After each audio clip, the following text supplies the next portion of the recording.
NEET में number कम है, MBBS का सपना टूटने मत दो, क्योंकि सपना हमारा नहीं पर पूरा करना हमारा काम है। इंडिया हो या अब्रॉड, हम डायरेक्ट और 100% कंफर्म्ड एडमिशन दिलाते हैं टॉप मेडिकल कॉलेजेस में, बिना डोनेशन, बिना time waste. MBBS, BDS, BHMS, nursing या कोई भी मेडिकल कोर्स, नीट में कम नंबर कोई प्रॉब्लम नहीं है। सही गाइडेंस मिले तो रास्ता निकलता है। फ्रॉड एजेंट्स से बचो, जेन्युइन काउंसलर्स से जुड़ो जो करियर बना रहे हैं, कमीशन नहीं कमा रहे। दिए गए नंबर पर अभी कॉल या व्हाट्सएप करो। सीट्स लिमिटेड हैं और टाइम निकलता जा रहा है। आपका सपना हमारी गारंटी। आज से 5000 साल पहले महाभारत का युद्ध हुआ था, जिसमें चक्रव्यूह रचा गया था। एक ऐसा ट्रैप जिसमें घुसना तो आसान था लेकिन निकलना नामुमकिन। अभिमन्यु जैसे ताकतवर योद्धा भी इस चक्रव्यूह से बाहर नहीं आ पाए और मारे गए। जैसे जैसे समय बदलता गया, ये चक्रव्यूह हमारे सामने नए नए रूप में आता गया और आज के चक्रव्यूह का नाम है द नीट ट्रैप।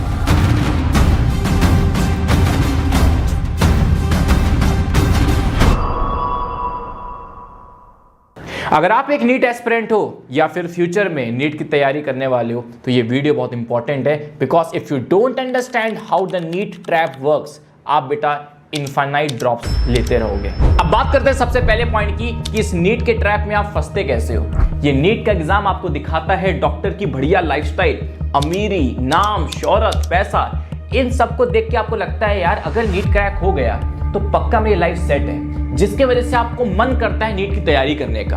और जैसे ही आप नीट की तैयारी करना स्टार्ट करते हो, आपको एक और बढ़िया चीज दिखती है। आपको दिखता है यार सिलेबस कितना सिंपल है, एनसीईआरटी से तो आना है, जो क्वेश्चंस हैं वो भी प्रेडिक्टेबल है, क्वेश्चंस भी एनसीईआरटी से आते हैं, यानी सिलेबस तो सिंपल है, क्वेश्चंस का लेवल भी बहुत ज्यादा नहीं है, तो यार मैं डॉक्टर बन सकता हूं, वो अट्रैक्टिव लाइफस्टाइल मेरे को मिल सकती है और आपको लगता है बिल्कुल इजी जन्नत का रास्ता है। But actual problem, actual trap तो बाद में पता चलता है, जब आप इस नीट एग्जामिनेशन में 4, 5, 6 महीने दे चुके होते हो, तब रियल ट्रैप समझ में आना स्टार्ट होता है। जैसे ही आपको नीट की तैयारी करे हुए थोड़ा टाइम हो जाता है, आपको रियल कंफ्यूजन पता चलता है। एक टीचर कहता है आईआईटी क्वेश्चन लगवा दूंगा, एक टीचर कहता है बिना पेन उठाए क्वेश्चन सॉल्व करवा दूंगा, एक टीचर कहता है एनसीईआरटी से पढ़ो, एक टीचर कहता है मेरे नोट से पढ़ो, एक टीचर कहता है जो मैं नोट्स में पढ़ाऊंगा वही आएगा, एक टीचर कहता है एनटीए कोई भरोसा नहीं, कुछ भी आ सकता है। तो इतना रायता फैल जाता है, दिमाग में इतनी खिचड़ी पक जाती है कि समझ में ही नहीं आता। जो रास्ता स्टार्टिंग में सिंपल लग रहा था कि बस यही करना है, वो फॉलो ही नहीं हो पाता। समझ में नहीं आता कौन सी बुक, कौन सा मॉड्यूल, कौन सा एनसीईआरटी, क्या सॉल्व करें, किससे किसमें सिलेक्शन मिलेगा। बिल्कुल ब्लैंक हो जाता है एक एस्पिरेंट।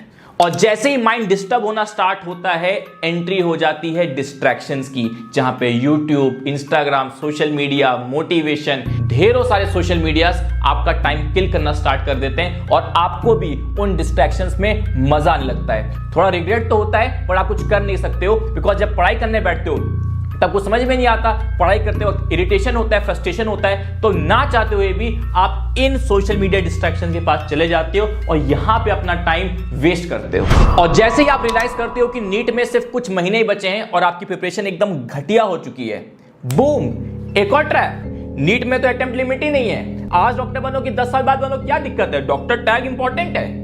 ये सारे थॉट्स आपके दिमाग में आने लग जाते हैं और आप सोचते हो कि यार कोई बात नहीं, इस साल अच्छी प्रिपरेशन तो नहीं हुई, अगले साल करेंगे, अगले साल नहीं हुई तो उसके अगले साल करेंगे, तो हु ब्लडी केयर्स, क्या दिक्कत है, डिस्ट्रैक्ट हो भी गए तो क्या दिक्कत है, मैं अपनी लाइफ को वापस से रीसेट कर लूंगा। ये थॉट के चक्कर में आप वापस इस नीट के लूप में फंसते चले जाते हो, फंसते चले जाते हो, ड्रॉपर बनते चले जाते हो, ड्रॉपर बनते चले जाते हो। और जैसे ही आप अपने 3 से 4 साल बर्बाद कर देते हो इस नीट एग्जामिनेशन में, उसके बाद you are no longer a NEET aspirant. आप एक नीट एस्पिरेंट नहीं रहते हो, आप एक फ्रस्ट्रेटेड, डिप्रेस्ड और एक इरिटेटेड इंसान बन चुके होते हो, जिसको हर चीज से प्रॉब्लम होती है, जिसको ना अपने टीचर पसंद आते हैं, जिसको अपने ना माँ बाप पसंद आते हैं, ना अपने लाइफ के जो भी सर्कमस्टेंसेस हैं वो पसंद नहीं आते।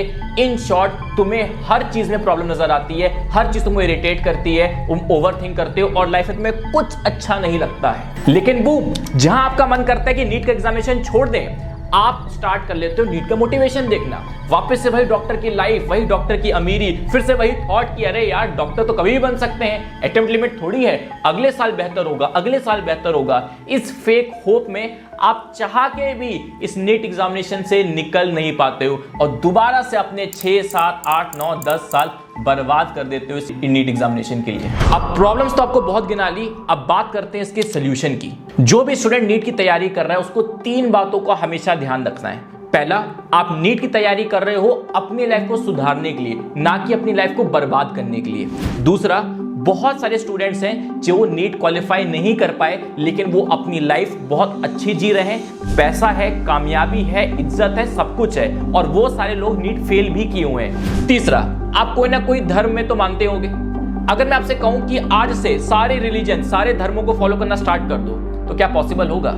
नहीं पॉसिबल होगा। कंफ्यूज हो जाओगे, किसकी बात सुनूं, किसकी बात मानूं। सिमिलरली कोर्सेज के साथ भी यही होता है। आप एक बार में एक कोर्स को ही अच्छे से फॉलो कर सकते हो, एक साथ सारे कोर्स को फॉलो करोगे कुछ हाथ में नहीं आएगा। अगर कोई कोर्स बहुत ही बेकार है, दिल से आवाज आ रही है कि नहीं ये कोर्स मेरे लायक नहीं है, मैं इसे नहीं समझ पाऊंगा, उसी केस में आपको अपना कोर्स चेंज करना है। नहीं तो एक ही teacher, limited set of question practice, इसी को मास्टरी करनी है।